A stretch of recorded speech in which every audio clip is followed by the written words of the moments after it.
नमस्ते मित्रों, सागर मंथन में आप सभी का स्वागत है। तो आज की कहानी देखने से पहले सागर मंथन को सब्सक्राइब करें, लाइक करें और शेयर भी करें।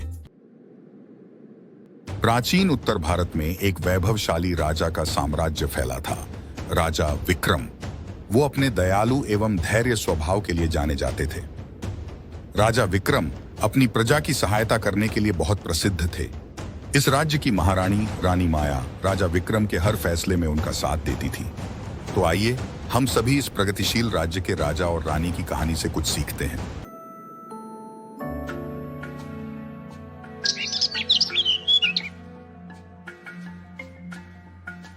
रानी माया, देखिए तो उधर वो सड़क किनारे एक बूढ़े व्यक्ति दिखाई दे रहे हैं। हमें उनके पास जाना चाहिए, उनके कष्टों का निवारण करके उनकी सहायता करनी चाहिए।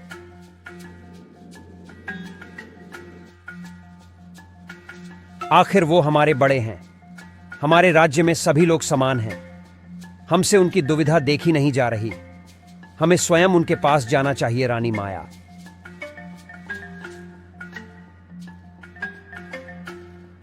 जी राजा विक्रम, वो बहुत थके हुए लग रहे हैं और परेशान भी।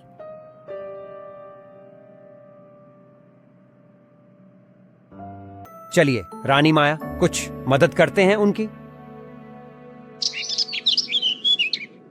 नमस्कार महोदय, क्या हम जान सकते हैं कि आपकी चिंता का विषय क्या है?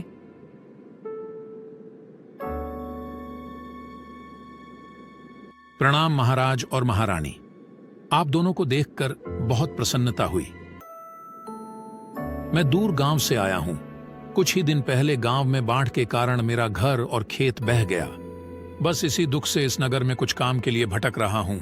महाराज, ये महोदय तो बहुत अनुभवी प्रतीत होते हैं, तो इनकी व्यथा को सुनकर और इनके अनुभव को देखकर आप क्या निर्णय लेंगे? महोदय, आपकी व्यथा सुनकर हमें दुख हुआ, मगर जो हो गया उसको लेकर हमें अपने आगे के जीवन में निराशा नहीं रखनी चाहिए। आप जैसे अनुभवी व्यक्ति की हमारे राज्य को आवश्यकता है। क्या आप हमारे कृषि विभाग में सलाहकार की भूमिका निभाएंगे? महाराज, आपको और महारानी को बहुत धन्यवाद मुझे ये अवसर प्रदान करने के लिए। मैं इसको स्वीकार करता हूं और आप दोनों का बहुत आभारी हूं। महोदय, आप कल सवेरे राज्य महल में उपस्थित हों और अपने कार्यों को संभालें। महाराज और महारानी की उदारता और दयालु स्वभाव के बारे में मैंने जितना सुना था, आज देख के अति प्रसन्नता हुई। अब मैं पूरी निष्ठा और सच्चाई से अपने कार्य को संपन्न करूंगा।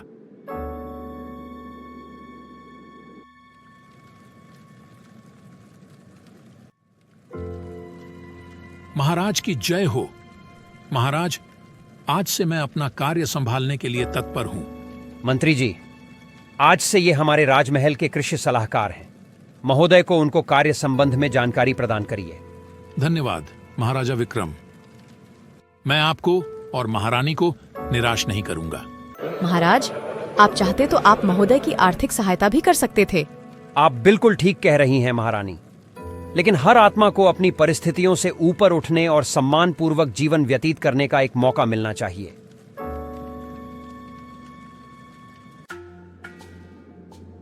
समय के साथ वो बूढ़े व्यक्ति राजमहल में एक महत्वपूर्ण सलाहकार बन जाते हैं और संपूर्ण राज्य उनके मार्गदर्शन में समृद्ध होता है।